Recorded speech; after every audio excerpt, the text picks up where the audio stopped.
Hello students, अगर आप भी इंग्लिश में इंग्लिश सीखना स्टार्ट कर रहे हैं, अगर आप भी फर्राटेदार इंग्लिश बोलना चाहते हैं, अगर आप भी किसी भी बड़े सेंटेंस को या छोटे सेंटेंस को बहुत इजीली बनाना चाहते हैं, तो फ़ौरन हमारे चैनल को सब्सक्राइब कर दीजिए। हमारे चैनल के साथ जुड़ जाइए।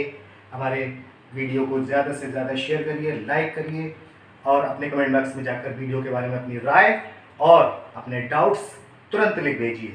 तो चलिए स्टार्ट करते हैं आज का वीडियो टेंसेस पार्ट 2। तो स्टूडेंट्स, पिछले वीडियो में हमने आपको बताया था कि केवल 3 टेंस होते हैं: प्रेजेंट टेंस, पास्ट टेंस और फ्यूचर टेंस। अगर हम इन टेंसेस के टोटल पार्ट्स की बात करते हैं तो गाइस टोटल पार्ट 12 बनते हैं।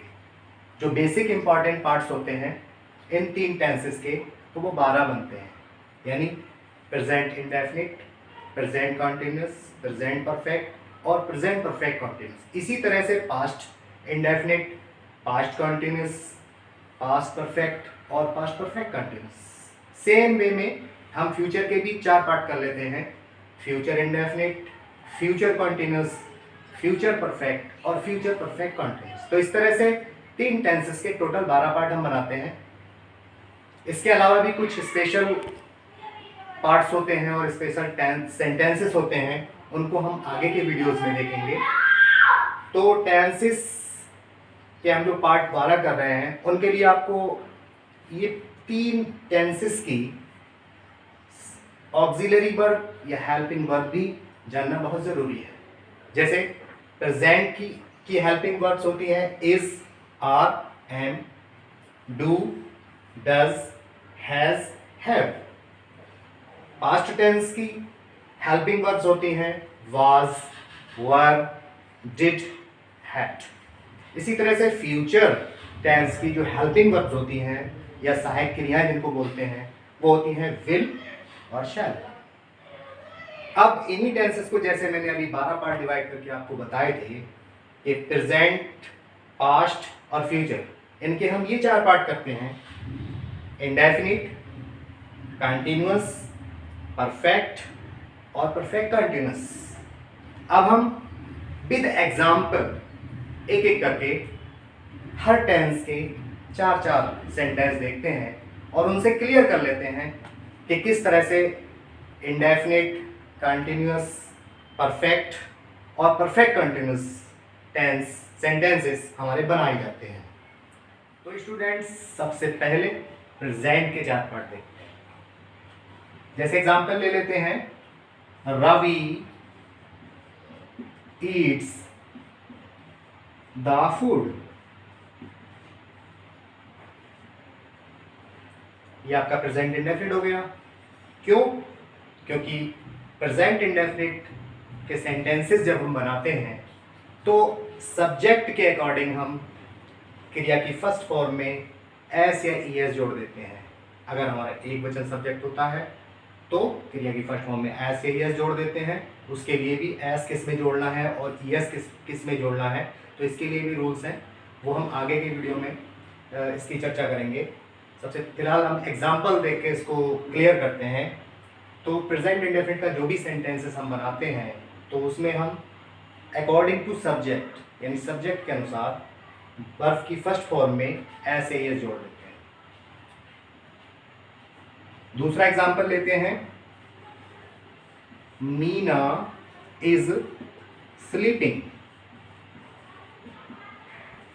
स्टूडेंट्स, ये हमारा कंटिन्यूअस टेंस हुआ।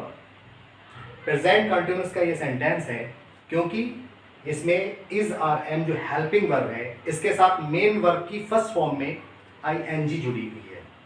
तो जब कभी भी सेंटेंसेस प्रेजेंट कंटिन्यूअस के होते हैं, यानी जिन सेंटेंसेस की हिंदी वर्जन में लास्ट में रहा है, रही है, रहे हैं आता है, तो उस सेंटेंस को बनाने के लिए हम इज और एम आर के साथ में अकॉर्डिंग टू सब्जेक्ट वर्ब की फर्स्ट फॉर्म में आईएनजी लगा देते हैं। बात करें प्रेजेंट इंडेफिनिट में, तो इसके हिंदी वर्जन में लास्ट में ता है, ती है, ते है आता है। बात करते हैं प्रेजेंट परफेक्ट की, तो एग्जांपल लेते हैं, द हॉर्स हैज रन। तो गाइस, प्रेजेंट परफेक्ट में जिसके कि हिंदी सेंटेंस के लास्ट में चुका है, चुकी है, चुके हैं, लिया है, दिया है वगैरह वगैरह शब्द आते हैं, यानी इसमें एक्शन कंप्लीट हो जाता है। तो इसको जब हम सेंटेंस बनाते हैं तो सब्जेक्ट के साथ में, सब्जेक्ट के अकॉर्डिंग, कर्ता के अनुसार एक वचन कर्ता होने पर हैज़ के साथ वर्ब की थर्ड फॉर्म ले लेते हैं और बहुवचन कर्ता होने पर हैव के साथ वर्ब की थर्ड फॉर्म ले लेते हैं। और प्रेजेंट परफेक्ट कंटीन्यूअस में एक एग्जांपल लेते हैं, I have been reading since morning. तो स्टूडेंट्स, प्रेजेंट परफेक्ट कंटीन्यूअस में क्या होता है कि एक फिक्स्ड समय से, एक निश्चित टाइम से या किसी भी अनिश्चित टाइम, मतलब समय चाहे निश्चित हो या अनिश्चित हो, एक टाइम ड्यूरेशन से एक एक्शन चल रहा होता है, तो उसे प्रेजेंट परफेक्ट कंटीन्यूअस में बनाते हैं। और उसमें क्या करते हैं कि सब्जेक्ट के अकॉर्डिंग हैज़ बीन या हैव बीन के साथ वर्ब की आईएनजी वाली फॉर्म लेकर हम सेंटेंसेस को बनाते हैं। अब स्टूडेंट्स, इसी तरह से हम पास्ट के 4 पार्ट ले लेते हैं। जैसे पहला एग्जांपल लेते हैं, हरी वेंट टू बरेली।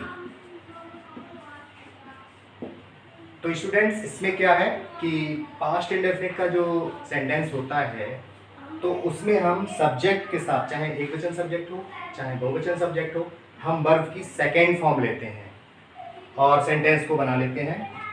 तो स्टूडेंट्स, अब पास्ट कंटिन्यूस को देखते हैं। पास्ट कंटिन्यूस में सब्जेक्ट के साथ में, सब्जेक्ट के अकॉर्डिंग वाज वर्ब लेकर वर्ब की आईएनजी वाली फॉर्म हम ले लेते हैं। जैसे he was reading a book. तो ये सेंटेंस आपका पास्ट कंटिन्यूस का हुआ क्योंकि इसमें वाज वर्ब के साथ वर्ब की आईएनजी वाली फॉर्म है। पास्ट परफेक्ट में सब्जेक्ट के साथ में चाहे एक वचन सब्जेक्ट हो या बहुवचन सब्जेक्ट हो, हम हैड के साथ वर्ब की थर्ड फॉर्म लेते हैं। जैसे आलोक had come before morning.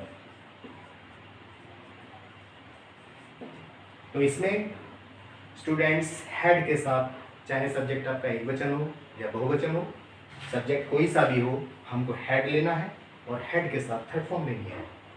Past perfect continuous में हैड बीन के साथ में हमको वर्ब की आईएनजी वाली फॉर्म लेना है क्योंकि इसमें टाइम ड्यूरेशन भी दिया होता है, किसी टाइम ड्यूरेशन से कोई एक्शन हो रहा होता है। जैसे she had been sleeping for 2 hours। ये सेंटेंस आपका पास्ट परफेक्ट कंटीन्यूअस का हो गया क्योंकि इसमें हैड बीन के साथ में वर्ब की आईएनजी वाली फॉर्म ली हमने और टाइम ड्यूरेशन चूंकि ये अनिश्चित है, अनसर्टेन है, तो इसलिए फॉर लगाया। यहाँ पर आपका time duration present perfect continuous में हमने देखा कि मॉर्निंग जो था वो आपका टाइम ड्यूरेशन निश्चित था, सर्टेन था, इसलिए हमने सिंस लिया। और यहाँ पर टाइम ड्यूरेशन आपका अनिश्चित है, अनसर्टेन है, इसीलिए हमने फॉर लिया। अब इसी तरह से हम फ्यूचर के 4 पार्ट देख लेते हैं। अब हम देखते हैं फ्यूचर के 4 पार्ट। एग्जाम्पल लेते हैं, Anil will go to Agra. Students, ये आपका फ्यूचर इंडेफिनिट का सेंटेंस है। क्यों? क्योंकि फ्यूचर इंडेफिनिट सेंटेंस में हिंदी में सेंटेंस के लास्ट में यानी वाक्य के लास्ट में गा गी गे आता है और उसके लिए हम क्या करते हैं, इस टाइप के सेंटेंसेस जब हम बनाते हैं तो सब्जेक्ट के अनुसार, सब्जेक्ट के अकॉर्डिंग विल या शैल हम लेकर और फर्स्ट फॉर्म लगाते हैं। वर्ब की फर्स्ट फॉर्म लेते हैं, जैसे अनिल के साथ हमने विल लगाया और विल के साथ फर्स्ट फॉर्म ली। इसी तरह से हम फ्यूचर कंटिन्यूस को देखते हैं, मोहित विल बी स्लीपिंग। क्योंकि इसमें फ्यूचर कंटिन्यूस में एक्शन किसी टाइम से नहीं बल्कि सीधे सीधे प्रोग्रेसिव वे में होता है, यानी चल रहा होता है, तो हम सब्जेक्ट के साथ, सब्जेक्ट के अकॉर्डिंग विल या शैल के साथ बी लगाकर वर्ब की आईएनजी वाली फॉर्म लेते हैं। इसी तरह से अब हम देखते हैं फ्यूचर परफेक्ट को। तो Hari will have finished the work. ये सेंटेंस आपका फ्यूचर परफेक्ट का है, क्योंकि फ्यूचर परफेक्ट में हम विल हैव या शैल हैव सब्जेक्ट के अकॉर्डिंग लेकर उसके साथ वर्ब की थर्ड फॉर्म लगाते हैं। गाइस, फ्यूचर परफेक्ट कंटिन्यूस में विल हैव बीन या शैल हैव बीन के साथ वर्ब की आईएनजी वाली फॉर्म लेते हैं, यानी इंग फॉर्म लेते हैं, और चूंकि किसी टाइम ड्यूरेशन से वो एक्शन चल रहा होता है, इसलिए उसमें हम सेंस फॉर भी लगाते हैं। जैसे दे will have been sleeping for 2 hours। तो हमने दे के साथ विल हैव बीन लिया और वर्ब की आईएनजी वाली फॉर्म लेकर टाइम ड्यूरेशन के अकॉर्डिंग फॉर लगाया और फॉर के साथ हमने 2 आवर्स ले लिया, तो ये टाइम ड्यूरेशन हो गया। तो इस तरह से गाइज हमने प्रेजेंट, पास्ट और फ्यूचर, इन सब के 4 पार्ट यानी टोटल 12 पार्ट देखे, उनके एग्जाम्पल देखे, और मुझे उम्मीद है कि आपके समझ में अच्छी तरह से ये सारे सेंटेंसेस आ गए होंगे। आज हमने टोटल 12 पार्ट टेंसेस के देखे हैं। अगर 1 बाय 1 आप देखना चाहते हैं, सेंटेंसेस को सीखना चाहते हैं, तो हमारे आगे के वीडियोस का इंतज़ार कीजिए। और हमारे वीडियोस के बारे में आपको अगर कुछ भी अच्छा लगता है वीडियोस में, अगर हमारे आपको ये लगता है कि हमारे वीडियोस से आपको कुछ भी फ़ायदा होता है, कुछ बेनिफिट मिलता है, तो इसको एक लाइक ज़रूर कर दीजिए और चैनल को सब्सक्राइब कर लीजिए।